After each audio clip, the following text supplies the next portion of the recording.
Hey everybody, it's Tony, your girl, Smart Sister, and I'm here this week to finish my installment on talking about unity for the month of January. Since that's the first principle of Kwanzaa, I thought I would start the year off with Umoja and talking about unity and different aspects of unity. And so far, I've covered how we should all be together.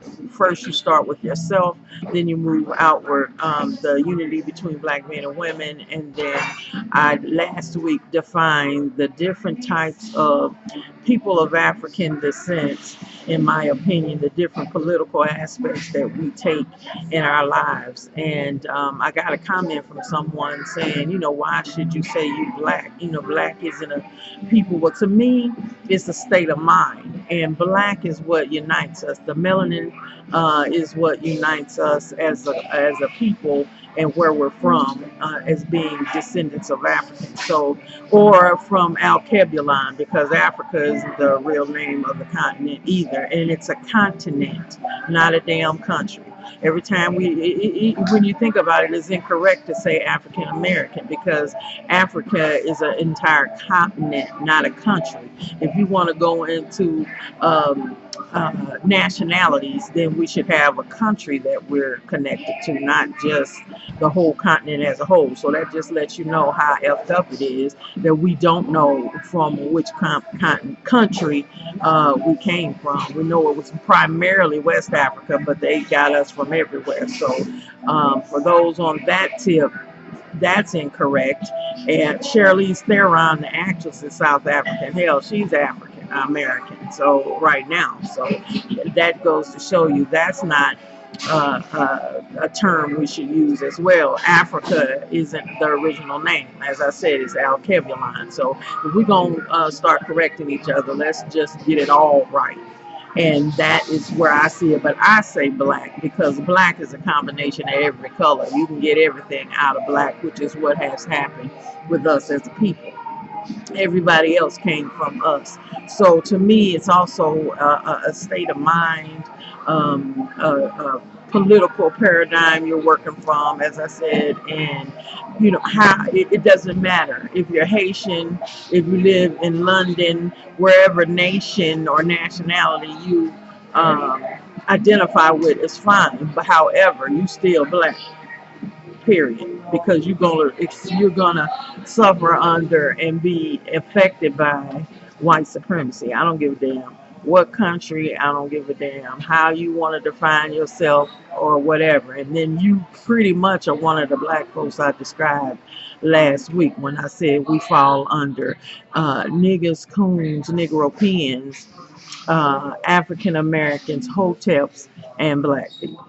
So as I said, I'm aspiring, I'm working on, I'm trying to be black every day in everything that I do. And that is how we'll get to unity, because that's what has kept us so ununified all this time, is because we're so easily broken up into little groups. And in my light and my dark, I still can't believe we having that conversation. Nappy hair, straight hair, and y'all see my hair change every week, so y'all already know what time it is. And what damn difference does it make? It's what's under the damn hair. What kind of brain do you have? What the hell are you doing with yourself? That is what's most important.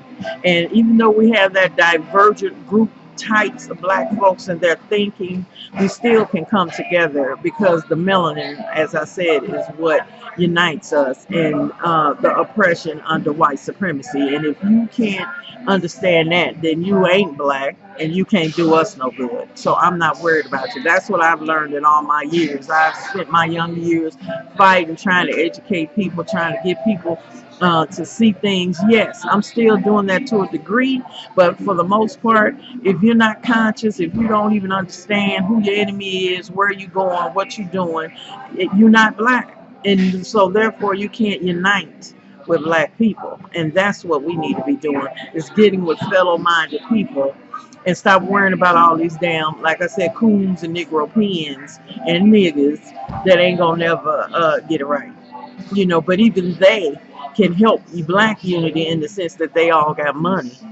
and they can buy black. And that's some of the things that we need to do to unify. If we can buy black and put more money back in our own pockets, then hopefully the people that are making that money can start becoming aware of what they need to be doing, and how we can build a nation. Because as I said, you got to think in terms of nation building. That's what white supremacy does. Because when I look at the news this week, when you have these rallies against abortion rights and all that, it's not so much about a woman's body.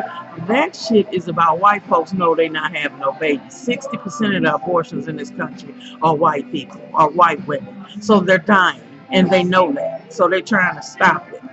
Okay, so we need to be real about that political reality as well. Back to us being unified, as I said, us coming together, buying black, putting money back in our own pocket, supporting black organizations, whatever they may be, fraternity, sorority, masons, whoever, getting involved and getting behind groups so they can have some power, so we can quit being big and always crying about something and not do anything about it, because you're not having to form a group and come together in numbers to do it. The next thing, you need to get in the know. Okay, February is coming up. I'm going to devote that whole month in trying to educate people on the various things and accomplishments of black folks that we never even knew. Okay, you see the little movie Hidden Colors, not Hidden Colors. Well, that's one brother that did one about black folks, but Hidden Figures. I'm sorry, the new movie. Who knew? I knew because I studied my history, but there's a lot of us that have no clue on the brilliance and the accomplishments of our people. So that's something I'm going to really work on next month.